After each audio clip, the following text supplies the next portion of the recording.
sucede? Nada. Me los he arruinado haciendo clases. La mala luz, el sol, la venenosa luna miserable. ¿Y todo para qué? Para ganar un pan imperdonable, duro como la cara del burgués, y con olor y con sabor a sangre. Bien, vamos a... Bueno, las tertulias salen así como salen nomás, ¿cierto? Porque esta persona que está acá trata de coordinar un poco las cosas, pero la idea sería como mayor espontaneidad en todo, y me gusta mucho, ¿no es cierto?, que las personas participen también, conversen y pregunten. Entonces yo ahora lo que voy a hacer es presentar a Benjamín León, ¿ya? Mi amigo Benjamín León, poeta que nos viene ahora desde La Serena, porque allá él reside. Él estuvo algunos años en España y ahí fue donde hizo estas relaciones de amistad con los poetas de España. Es así como se va construyendo de alguna manera la historia. La historia de la literatura, en tanto, ¿no es cierto?, sea en su contexto, en lo que ocurre, cómo se conoce la gente. Recordemos, ¿no es cierto?, que a veces lo que leemos respecto de poetas son cuestiones bien entretenidas, ¿eh? ¿Cierto? Entonces vamos a dejar que Benjamín ahora presente a Rafael Saravia, ¿ya?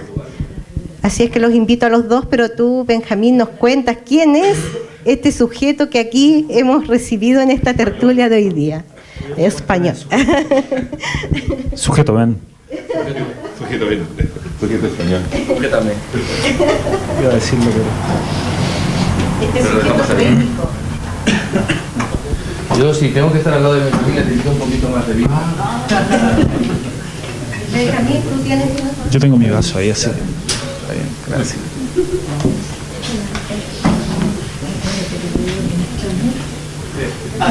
Bueno, primero que todo, buenas noches. Quiero dar las gracias al Centro Cultural del Choapa, a Ana, a Omar, a Andrea por recibirnos. Creo que este tipo de gestión son un acto de valentía en un mundo destinado al fracaso. Es imprescindible que se presenten estos proyectos espirituales, estos proyectos vitales que tienen que ver con generar diálogo, con generar belleza, con generar espacio para la conversación, para el pensamiento. Ha sido muy hermoso lo que hemos vivido hasta esta noche. Yo creo que hasta esta hora creo que va a concordar conmigo Rafael, si no tampoco importa. Pero hemos tenido la oportunidad de escuchar a un amigo historiador que nos ha acercado desde otros aspectos, desde otro punto de vista, algo que también tiene que ver con la poesía, porque la poesía es un correlato histórico. Entonces son las dos formas de mirar nuestro presente y nuestro pasado. Luego los poetas locales también han estado mostrándonos sus trabajos, compartiendo sus trabajos, y ahora el sujeto extranjero también lo hará. Rafael siempre cita una frase de un verso de un poeta que él admira, que respeta y con el cual trabaja. Tiene ese privilegio que envidio muy negativamente, envidiosamente, de la cochina, de la mala envidia, con Antonio Gamoneda, un premio Cervantes, y él dice que la belleza no es un lugar donde van a parar los cobardes. Claro, yo lo relaciono inmediatamente con Gabriela Mistral, nuestra Gabriela Mistral, que dice en el Decálogo del Artista, en el tercer aspecto: no darás la belleza como cebo para los sentidos, sino como el alimento natural del alma. Eso es la belleza, el alimento natural del alma. Y cuesta mucho en este sistema poder construir belleza, hacer belleza. Por lo tanto, este espacio me parece a mí que es una bendición para el lugar, para el sector. Hace cerca de un año y medio, mientras recorría las callecitas de Sevilla, el centro de Sevilla, porque vivía allá, me encontré con Rafael Saravia.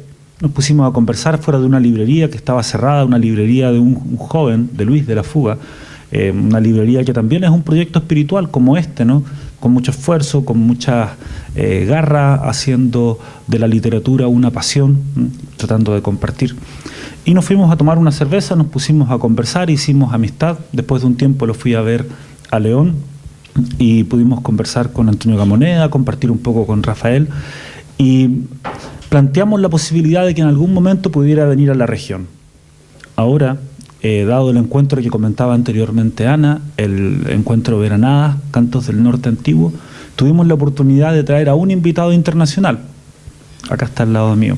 como habíamos dicho que pudiera venir, que pudiera recorrer algunos lugares, pues tratamos de que pudiera conocer un poco la geografía poética de Chile, partiendo principalmente por nuestra región, y ha estado en las 3 provincias compartiendo con los amigos, dialogando, leyendo su poesía.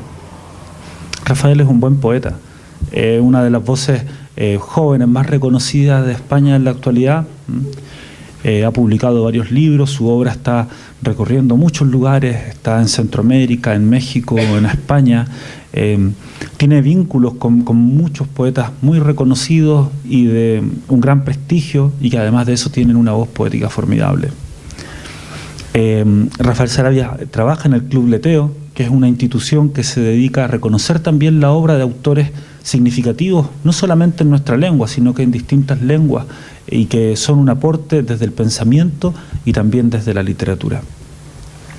Así que yo no me voy a alargar más, quiero darle la oportunidad a Rafael, que pueda mostrarles su poesía, que puedan dialogar con él, que puedan disfrutar este instante de belleza literaria, y que podamos compartir un poco también lo que es la poesía actual española, algo que muchas veces no conocemos y que tenemos esta oportunidad de preguntar de primera mano. Así que dejo con usted, Rafael. Pues bueno, siéntate donde te dé la gana, pero tu labor aquí no es presentarme a mí, es leer poesía. Tenéis como compañero a un inmenso poeta, reconocido en España, con grandes premios literarios allí en España, y reconocido aquí, entre otros por su buena amiga Ana. Entonces tu labor aquí no es ser presentador, es compartir, como estamos compartiendo todos, un poquito el poema. Yo la verdad es que no aspiro a otra cosa que a ser inútil, porque creo que para eso es la poesía. La poesía es algo inútil. Es algo inútil en el sentido de que nos convierte en inutilizables. No nos van a utilizar. El poeta tiene la asunción de libertad. Esto es un concepto que en su día desarrollaba de una mejor manera que yo Cioran, y que sin embargo comparto tremendamente. La poesía es inútil porque nos vuelve inutilizables. Y aquí he visto varias maneras de generar la poesía. Una de ellas es el rap, dentro de la cultura hip hop. A mí me fascina, es un lugar donde también me siento cómodo, y alguna cosilla he hecho por ahí. Las crónicas, el amor, la erótica, al fin y al cabo es ser cronistas de esa otra mirada que tiene la vida en torno a lo que vivimos, a lo que sentimos. La poesía no necesita muchas explicaciones, y todo gesto poético o toda gesta poética acaba vistiendo demasiado algo que no necesita vestirse. Así que os voy a leer algún poema.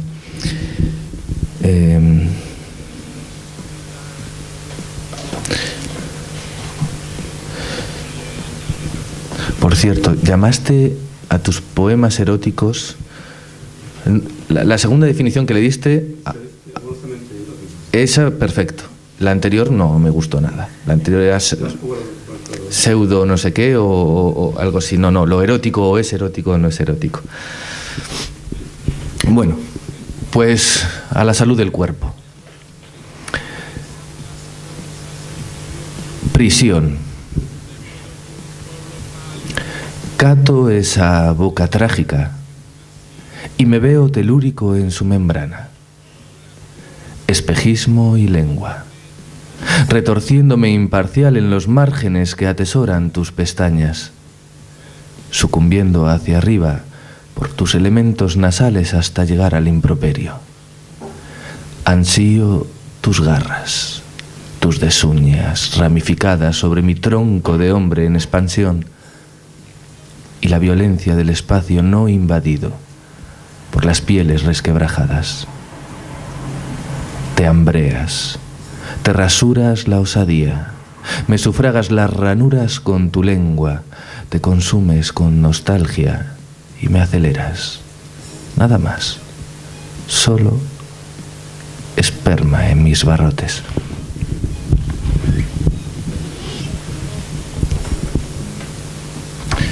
No iba a ser yo menos. Que todo el mundo estaba poniendo, y además la hora lo propicia. Por cierto, asumo el contrato de que me ofrecían de escribir sobre Illapel. A pesar de que diga que la poesía es inútil, creo que la inutilidad del poema tiene mucho más valor que la del oro, entonces vamos a intentar ir haciendo un intercambio. Yo por lo menos voy a hacer mi pequeña aportación con un poema donde se recuerde de la manera en la que a mí me está marcando este lugar, que por otra parte lo siento muy, muy hermano. Yo vengo de una zona norteña, de montaña, y entonces cuando iba subiendo por estas cuestas hasta llegar acá, me sentía más en casa. En el mar me siento más desposeído, aquí me siento en casa. Entre montañas me siento en casa.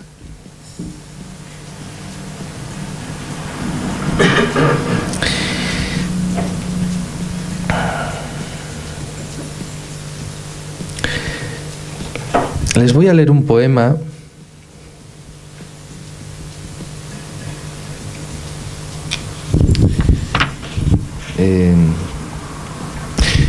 es un poema basado en hechos reales.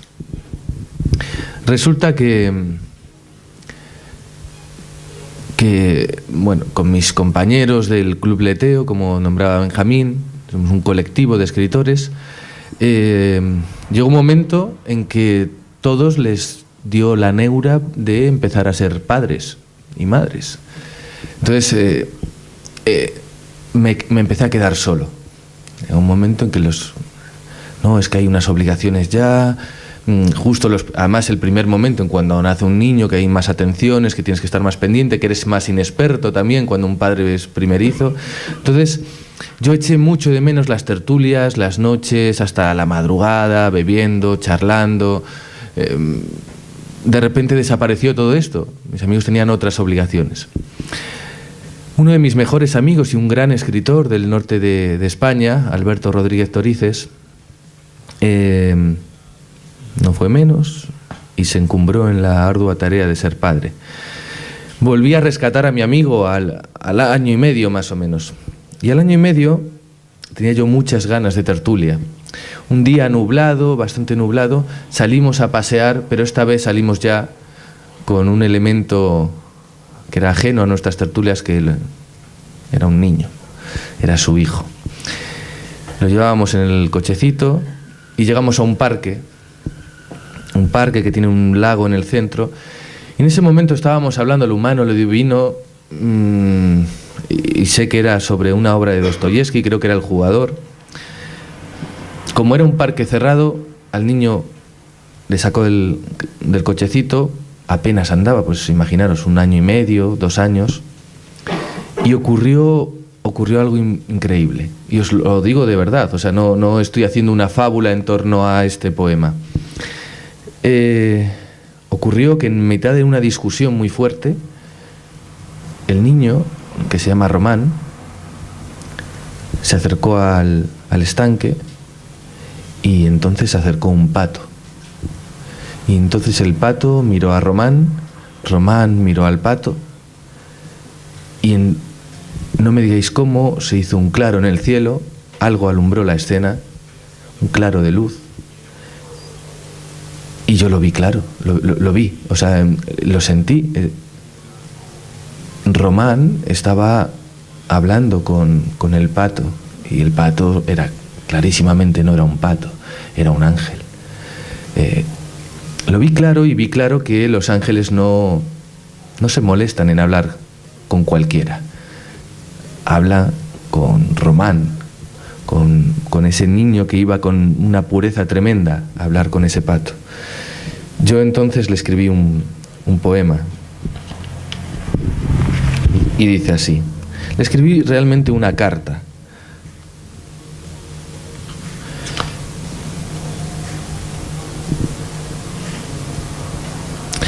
si lo encuentro.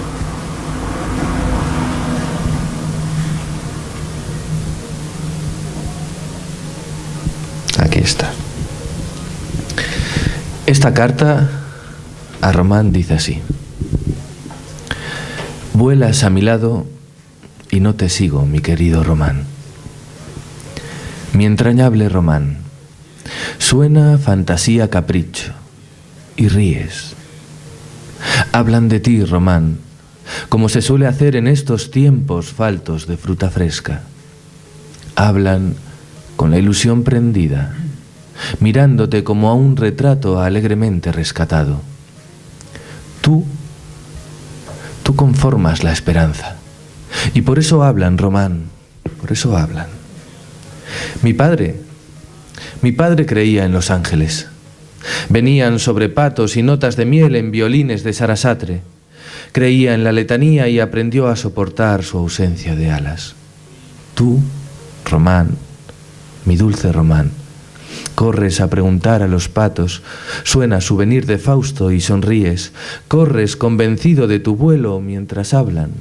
Lloro de ti, de tu condicional vida, de lo mucho que llegarás a resolver cuando ya no te vean los ángeles de igual forma.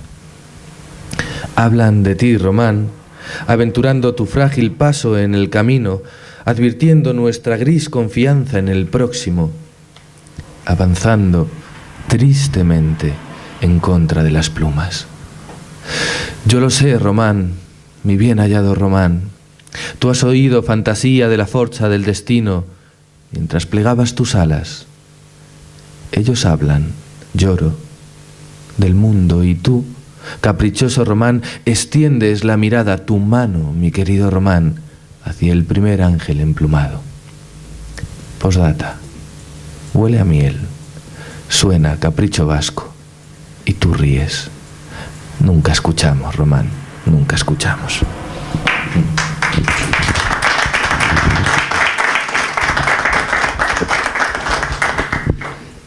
Y para acabar, y seguimos la ronda y seguimos escuchando a más gente, pues un poema con una vinculación bastante grande con esta tierra. Yo la verdad es que tenía muchísimas ganas de venir a Chile. Para mí, maestros que han guiado un poco el eje de mi pulsión poética han estado siempre en esta tierra, y me faltaba conocer lo que se estaba haciendo ahora. Lo decía hoy en la radio, acá en Illapel, lo he dicho en la prensa en España, un poco antes de venir. Creo que hay una conciencia del riesgo en torno a la palabra mucho más efervescente en Hispanoamérica que en España. España se está enquilosando, se está aburguesando, y la poesía jamás puede estar en torno a la burguesía, en torno a lo parado. La poesía es acción, la poesía es movimiento. Entonces, me he dado cuenta que en los pocos encuentros que he ido haciendo en América, en México, este libro del que os estoy leyendo está editado en México, en Centroamérica, en algún lugar, he tenido encuentros con otros escritores de diversos lugares de Hispanoamérica, y me he dado cuenta que hay mucho más riesgo, que hay más desvergüenza con respecto al lenguaje aquí. Por tanto, la palabra evoluciona mucho más aquí que allí. En este momento creo que tenemos que... Fijaros, el único sitio en Europa que creo que está a la altura de la pulsión poética de Hispanoamérica es Portugal. Y Portugal además se le desmerece, como es un país pequeño, incluso España lo mira como, si es que es como una provincia grande. Los jóvenes poetas portugueses tienen ese descaro que tiene Hispanoamérica, tiene ese riesgo en torno a la palabra. Bueno, pues a mí me han forjado grandes poetas mexicanos, Pablo de Roca, el irreverente Parra, la conciencia cívica que tiene Gabriela Mistral, el gran Gonzalo Rojas, que yo tuve buena amistad con él, me conocí personalmente, y el premio que organizamos allí en España, el tercer premio que entregamos, este año entregamos el 15º. El tercero fue para Gonzalo Rojas y allí pude conocerle personalmente. Son muchos los que admiro, los grandes poetas, los grandes dinosaurios que ha generado Chile. Y ahora vengo a conocer los jóvenes que están irrumpiendo, la gente que está haciendo ahora mismo cosas, y meto en esa juventud, el otro día lo decía, digo, poesía joven no es aquella que escriben solo los que llegan a cierta edad. La poesía joven es aquella que tiene ese descaro, esa picardía que utilizaba aquí el maestro Mario. Eso es poesía joven. Yo tengo una pequeña editorial y siempre defiendo ese sello diciendo que nosotros publicamos poesía joven. Una vez un periodista me dice, pero si ustedes tienen aquí en el programa que van a presentar a Gaspar Moisés. Y digo, sí, bueno, pero entonces poesía joven. Y digo, sí, poesía joven. Dice, ya, pero Gaspar Moisés ha nacido en 1927 y sigue vivo ahora mismo. Es un buen amigo, un buen poeta de León. Y digo, ¿y? Es un poeta joven. No os puedo dar nombres de poetas viejos que tienen 22 años y este hombre, nacido en el 27, es un poeta joven. Pues a mí la poesía joven que me está dando Chile me está gustando, la verdad es que mucho. Otro de los grandes que tenéis da título a mi poema y dice el título Altazor y la subida de la luz.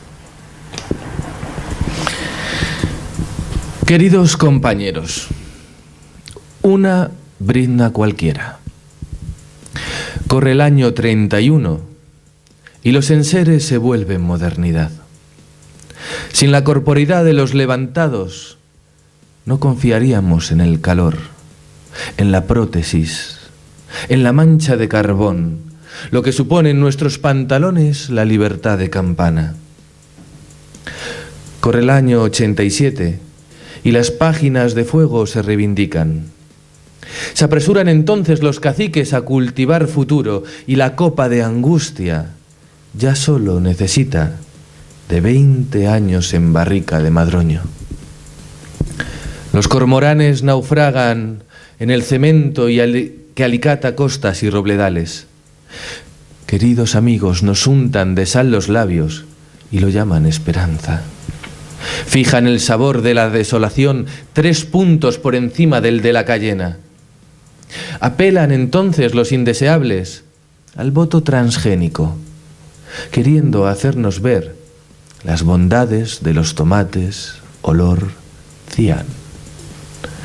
Se tacha en el calendario el 15 de mayo del 2013. Pintan bastos en los mercados internacionales. La revolución se regala con cada ramillete de franqueza. Y el desierto es una inmobiliaria en época de saldos. Los herederos del juego quieren vender piolets a los lectores del manifiesto por un arte revolucionario independiente. Y la nieve ya no limpia los fracasos cosidos al pullover de los embargados. Queridos amigos, una brizna cualquiera. Pasan las horas cosidas a una dormidera. En la esquina de la calle Antonio Gamoneda, un vendedor de lotería pronostica el cambio. Le niega la suerte al portavoz del ministerio. Ese día, los niños de San Ildefonso confunden las partituras con las de la Internacional.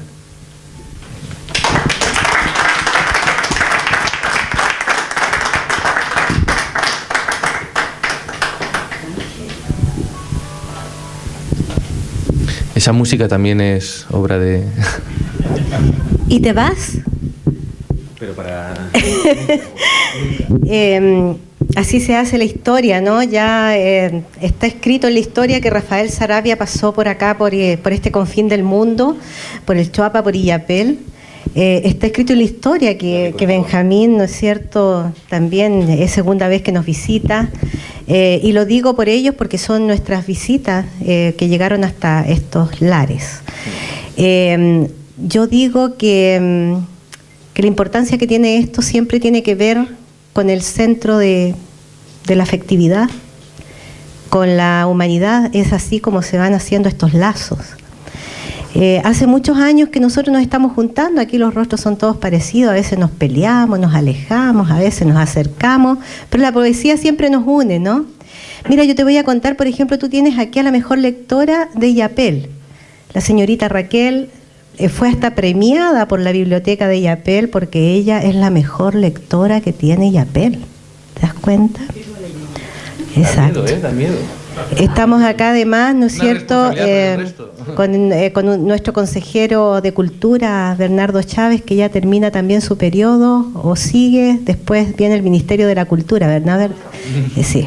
Mario Ramos, un poeta transversal, etcétera, y todos los amigos que tenemos y que tú te has dado cuenta, la gente joven, Lisandro con todo el apoyo de la radio y la televisión también, con Óscar, que partimos en el movimiento de creación y difusión literaria, que nos encontramos un día y me acuerdo que yo andaba armando una tertulia en esos tiempos, con Julio también andábamos, y Arturo, que se nos fue a Concepción enfermo, y con Juan también, etcétera, y todos los que nos conocemos, ¿no?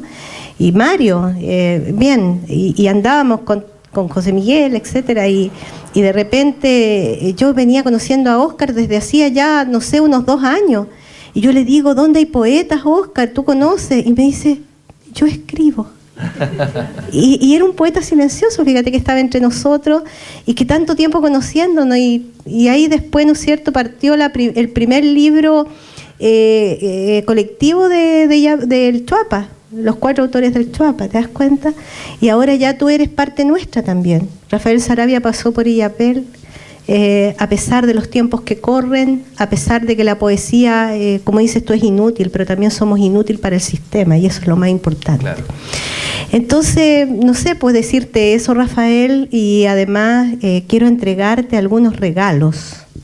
¿Ya? Dima. Sí, pues, para que no nos olvides. Mira, por favor, recibe lo que te doy.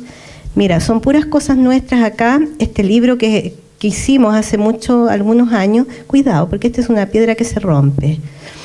Ese es el matuasto. Fíjate que lo encontré ahí en Conbarbalá, en piedra Conbarbalita. Esa es una piedra de acá de la zona. Y esta es una pequeña, ¿no es cierto? Mira, date cuenta tú el trabajo. Es un matuasto que, bueno, yo no sé muy bien explicarlo, pero es un animalito que andaba ancestral, ¿no? Que andaba por nuestros parajes por acá, ¿no es cierto?, del Chuapa, para que te lleves el matuasto, así como un amuleto, ya un amuleto. Me encanta. Acá hay parte de nuestra, de lo que somos en el Chuapa, visiones para el fortalecimiento de la cultura del Chuapa. Acá puedes leer cosas nuestras, un poco de historia, un poco de crónica, etcétera, ¿no es cierto? Que partimos después Chuapa, de... ¿Cómo se llaman? ¿Chuapatecos? ¿Cómo podemos decir? Chuapenses, porque chuapinos no, como que no, chuapenses. Luego, ¿no es cierto?, tenemos acá una libretilla que a los poetas les gusta mucho andar con... Pero mira, este es un trabajo único, lo tienes tú y no lo tiene nadie más, porque está hecho por un artesano, por Alfredo Soto, ya que nunca está, pero que está, pero nunca está. El Alfredo como dice ahí Lisandro, no, mejor que no lo diga. Le da, claro, Alfredo no está, ¿no? Pero él es el que también hizo el mural acá que tenemos en el Centro Cultural, La Soñadora Ancestral.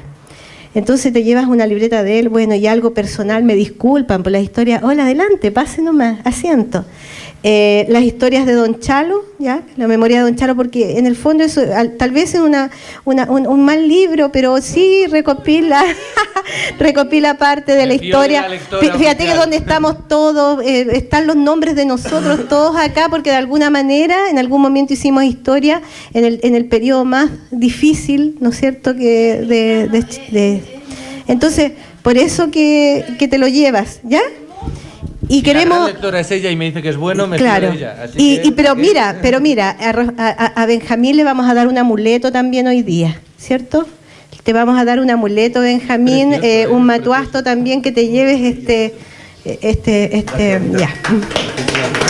No, y que no te vayas, porque nadie ha llegado hasta aquí para que no nos leas por lo menos un poema, ¿te parece a ti? Y luego abrimos la conversación, ¿qué les parece? Así que tú te quedas y Benjamín lee un poema acá. Con este libro. Ya, entonces Benjamín, ¿nos lee un poema? Ya. Oye, presenta a Benjamín, ¿ya? Sí, preséntalo, presento yo, sí. Tú lo presentas. Bueno, Alguien que necesita... Benjamín es un impresentable, pero de primer orden. O sea, en el lugar que habitan los pocos impresentables que existen en el mundo. Tenéis una figura aquí con Benjamín que es difícil de ir encontrando y que se supone que tenía que ser obligación en la poesía, y es cívica diaria. Es un hombre que, pudiéndose dedicar a la gestión cultural y tener un lugar en el faranduleo literario importante, ha abocado su vida a luchar contra su propia palabra, a definirla, a esculpirla y a ser maestro. Él cree que el lugar que hay que ir construyendo en la vida lo conforma nuestro futuro, lo conforman las nuevas generaciones. Cree que los que ya estamos somos menos importantes que los que van a venir, y creen que hay que ir aportando lo poco que uno puede hacer para que esas generaciones futuras no aprendan los malos hábitos nuestros y nosotros podamos ir aprendiendo la bonanza que ellos generan. Esta actitud, yo he estado con Benjamín en su colegio, donde él da clases en Vicuña, y todos sus alumnos lo tienen muy presente. Yo he estado 2 jornadas, he acabado agotado y digo, ¿cómo podéis hacer esto todos los días? La docencia en España es mucho más tranquila y aún así es dura. Y sin embargo, Benjamín dice que no se arrepiente ni un solo día de generar esa actitud en los alumnos de libertad, de ir a intercambiar y aprender. Esta manera de entender la vida se plasma de manera muy solvente y muy profunda en su obra.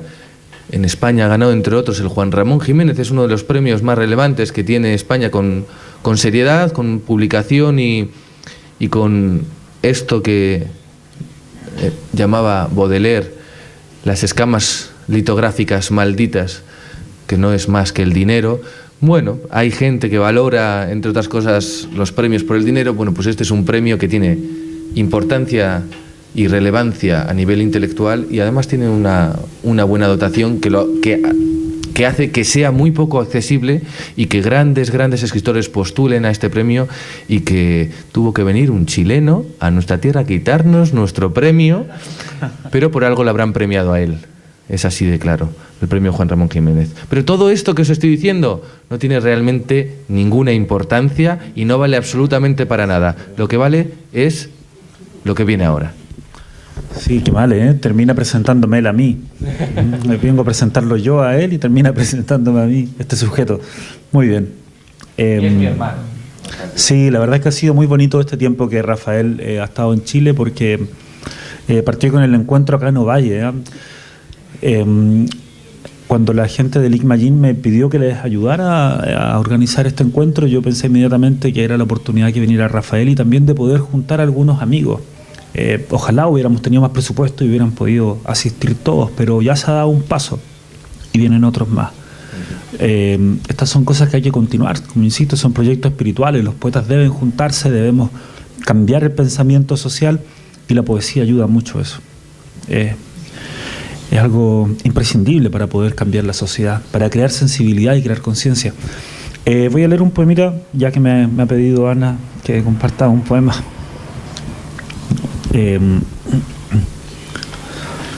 Sobre lo oscuro asoma el cauce de la luz. No pertenece a nadie el oro de los párpados. Un continente gris despide su silencio. Los primeros insectos crujen bajo las cáscaras. Los símbolos del mundo disuelven la elegía. Es una celda abierta la mañana que ocurre, la voz, acaso el grito que rompe entre kilómetros. Están las bestias llenas de un rocío solemne que amuebla al mundo entonces para nombrar la luz, para acercar los ojos de los hombres despiertos, para extender las alas de los pájaros libres.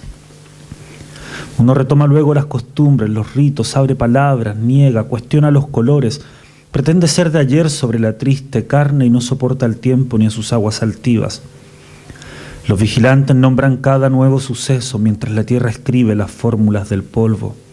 En humedad, Las tumbas son más tristes y solas. Las acompaña el frío y la niebla que baja para llorar en duelo por los muertos que amamos. En humedad, las tumbas reciben otro día y ya los gallos suenan como si no sonaran. Y toda la tristeza se vuelve luz latente, titánica aventura de un día por vivir. Ahí está. Yo creo que si esta es una tertulia, tenemos la oportunidad de estar con un poeta que está muy relacionado con grandes poetas en España, entonces podemos aprovechar de hacerles algunas preguntas. No sé si ustedes quieren partir, podemos entrevistarlo entre todos, acosarlo y que nos diga algunas cosas que están sucediendo en España, en Europa, algunas lecturas, ha tenido la posibilidad de recorrer México, qué cosas piensa, ¿no? Queremos generar un poco de pensamiento, así que yo creo que se abre el micrófono y vamos a encuestarlo entre todos y que nos responda como pueda. Yo para empezar os quiero preguntar, ¿quién es Don Chalo?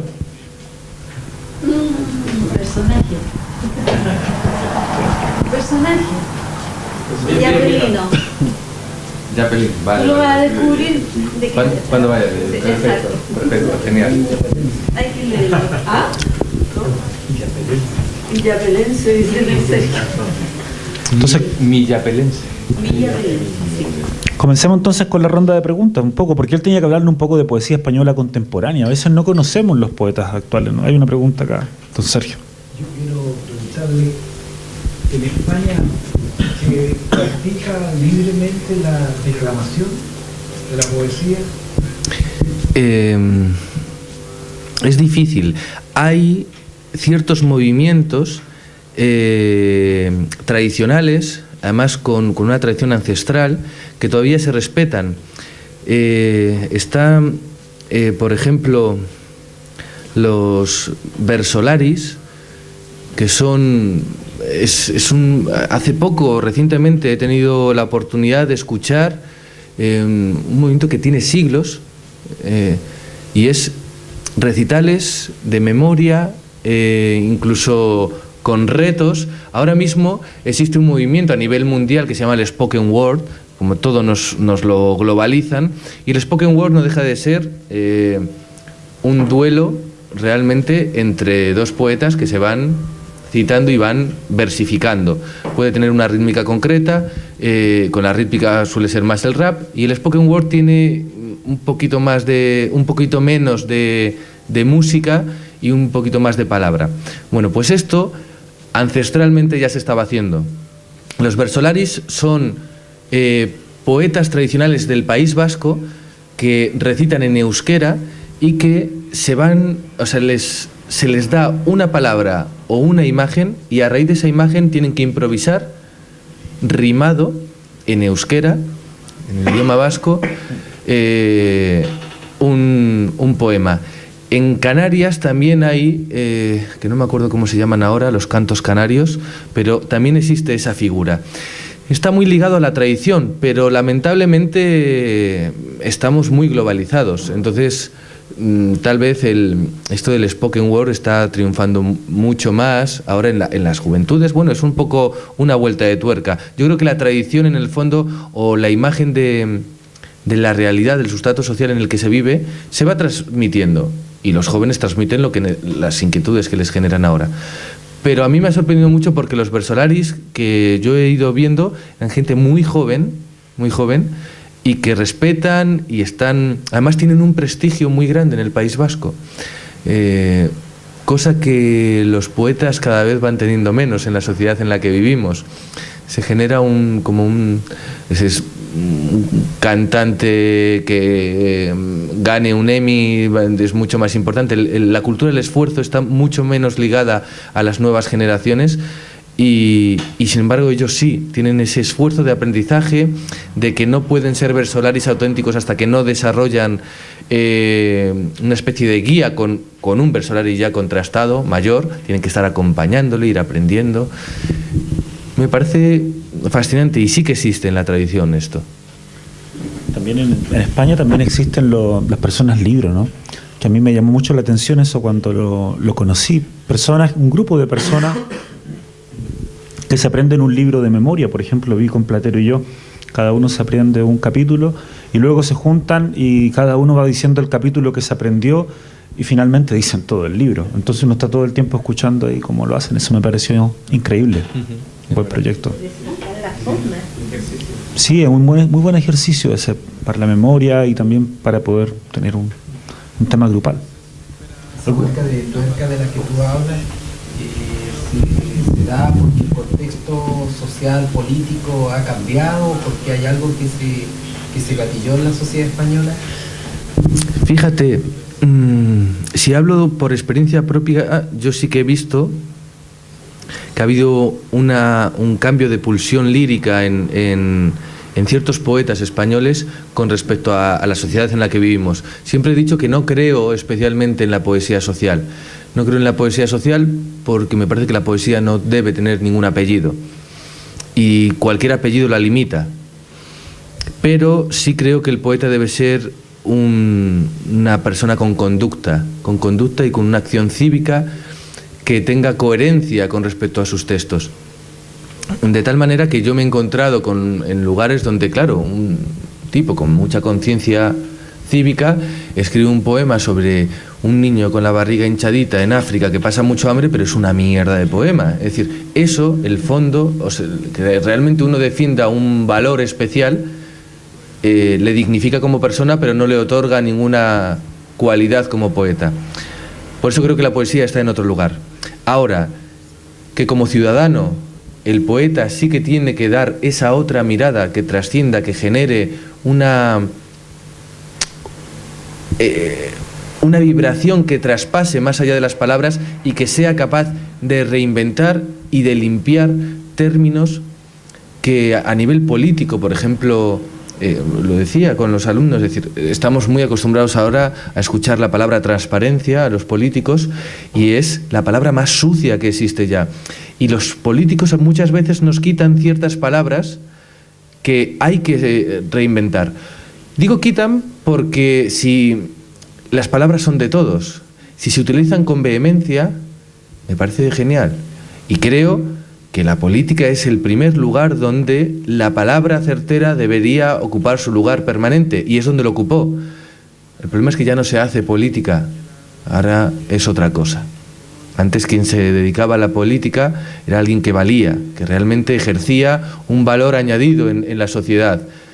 Y lamentablemente se va viendo, bueno, es que en España tenemos una que no, o sea, es tan desolador cuando uno ve en una de las patrias de la democracia, por ejemplo, en la ciudad donde yo vivo, se fundaron las primeras cortes.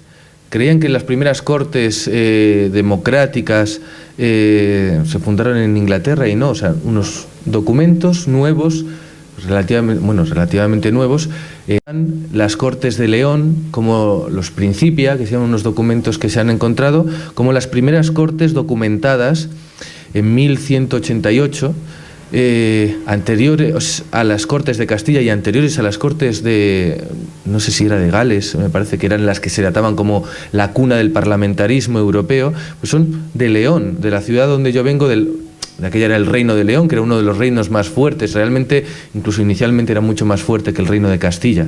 Luego Castilla y Aragón se unieron y generaron, por cierto, a nivel histórico, que mal gestionaron todo lo que vilipendiaron aquí. O sea, las cantidades ingentes de oro que trajeron aquí han generado tan poco en España, tan poco, porque con mucho menos los ingleses han generado un movimiento mucho mayor, y tienen todavía un poder específico mayor, pero porque supieron gestionar lo que robaban. Nosotros robamos y encima lo gestionamos mal, y somos un país pobre. Es triste, pero es así. Sí. Yo me imagino que se vivirían otros valores, pero desde luego los de la eficacia en ese sentido no. Entonces, las nuevas generaciones sí que, las generaciones actuales, es que yo no me puedo llamar nueva generación, no sé, ya voy camino de los 40 y claro, hay chavales y chavalas que están empujando muy fuerte, nacidos en los 90, pero los de mi generación, los nacidos en los 70 y antes, sí que ha habido un cambio de registro poético, por ejemplo, y sí que se transporta una pulsión política. A mí me ha pasado, yo estaba totalmente desvinculado de la política, pero totalmente. Yo creo que a los 20 años más o menos me desvinculé. Yo estuve afiliado en las Juventudes Comunistas y tuve una mala experiencia allí, me desanimé y dejé de ejercer como ciudadano. La cosa iba bien en España, roban pero todos tenemos, entonces seguimos, no pasa nada. Ahora ya no tenemos, y siguen robando y más. Entonces sí que se genera en todos los círculos artísticos esta pulsión, pero las nuevas generaciones les veo ajenos a esto. No sé exactamente por qué es. Sobre todo eso, los nacidos en los 90, que ya hay poetas relevantes en España que están generando una cosa muy buena, que es romper con un bipartidismo poético que existía también casi en España.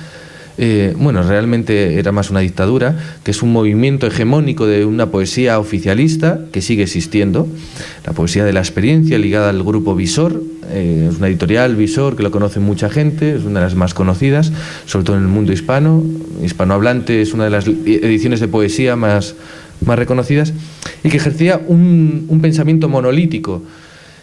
Y luego había una pequeña revolución ahí de otros movimientos. Y las nuevas generaciones dicen, es que no nos interesa ni esto ni esto. Esto ya no va con nosotros. Y eso es un movimiento bueno. Por lo menos veo que se genera una nueva tendencia a nivel poético. Pero esa nueva generación no tiene esta pulsión vital y cívica. No la veo en los poetas más relevantes en el mercado. Hay grandes poetas jóvenes, y cuando hablo de poetas hablo de mujeres y hombres. La palabra es poeta, poetisa es una palabra horrenda, es una palabra que no dignifica para nada y aparte que no es real. Es una palabra, la palabra poeta no tiene género. En todo caso, como dice Benjamín, tendríamos que decir poeto, pero no poetisa. Luego la palabra poeta está más allá. Y en ese sentido sí que hay. Fíjate, la generación de los 80, sí que hay gente que es joven, pues alguien nacido en los 80, en el 85, en el 87, y que tienen una vinculación especial. Incluso ahora un movimiento nuevo político que hay en España, Podemos se llama, que está con mucho fulgor y con mucho ánimo de cambio. Aquí también podemos. Sí, ¿verdad? Pero espero que podamos. O sea, que aquí es más queremos, pero no sé si podemos, pero queremos. Y ahí hay un grupo de poetas en España que están muy vinculados a este movimiento político, porque es un movimiento ciudadano, con asambleas ciudadanas, que quiere rescatar las asambleas, que cree que la democracia tiene que estar en círculos más pequeños y que realmente en círculos concéntricos se puede ir aportando las necesidades reales que la ciudadanía tiene. Y esto sí se transporta a la poesía. Es más esa década de los 80. En los 90 está como más paso de todo. Entonces, ¿quién se atreve a darle otra pregunta? Con lo que me enrollo no me extraña que no. Está bien. Yo te quiero hacer una pregunta. Recién estabas hablando de que habías hecho unos trabajos de música rap o algo así. Pero hace mucho, en colaboración con algunos amigos, hace muchos años, cuando yo era joven y todavía tenía ahí, sí que en torno a la palabra, a la importancia de la palabra, porque fijaros, la palabra la palabra en torno a la poesía tiene un fundamento especial que se puede definir la diferencia entre poesía y narrativa por dos ejes principales. Uno es la condensación en cuanto al mensaje que uno quiere transmitir, y eso se consigue vulnerando las fronteras que nos impone el lenguaje oficialista. Cuando a mí me dicen que esta silla es esto, y solo es esto, me ponen unas restricciones. El poeta puede romper con estos significados, y de repente silla es otra cosa, mesa es otra cosa. Claro, no, y además puede, cuando yo hablo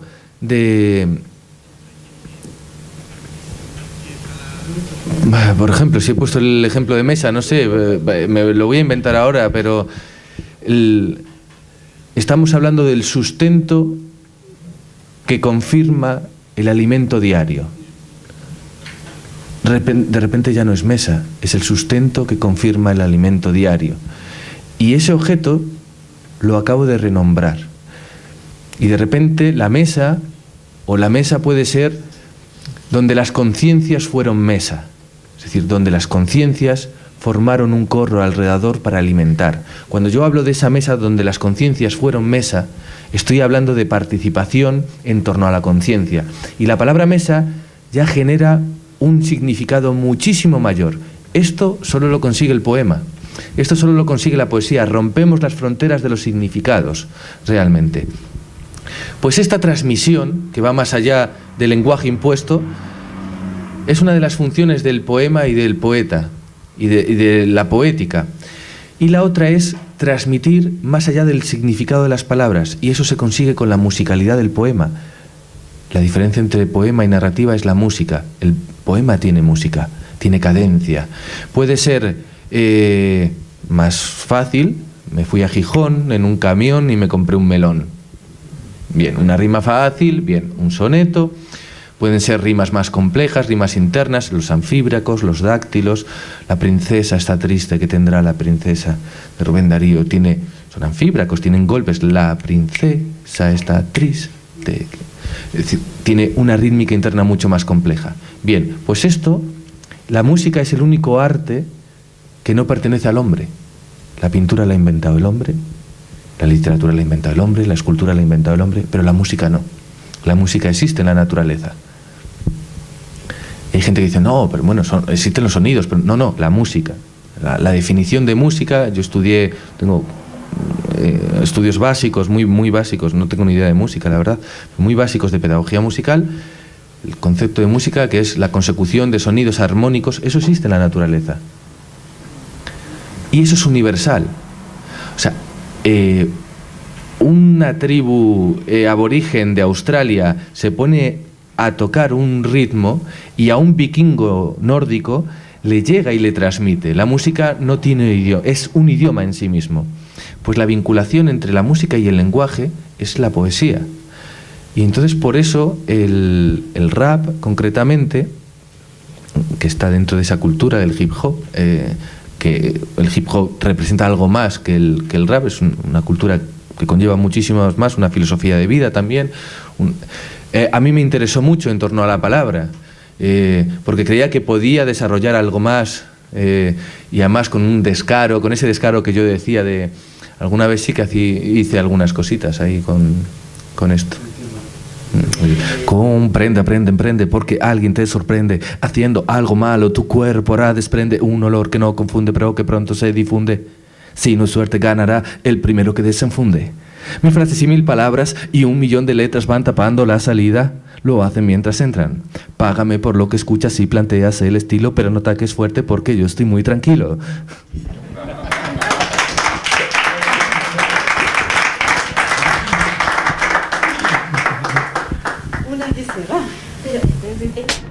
Nada, me los he arruinado haciendo clase. La mala luz, el sol, la venenosa luna miserable. ¿Y todo para qué? Para ganar un pan imperdonable, duro como la cara del burgués, y con olor y con sabor a sangre.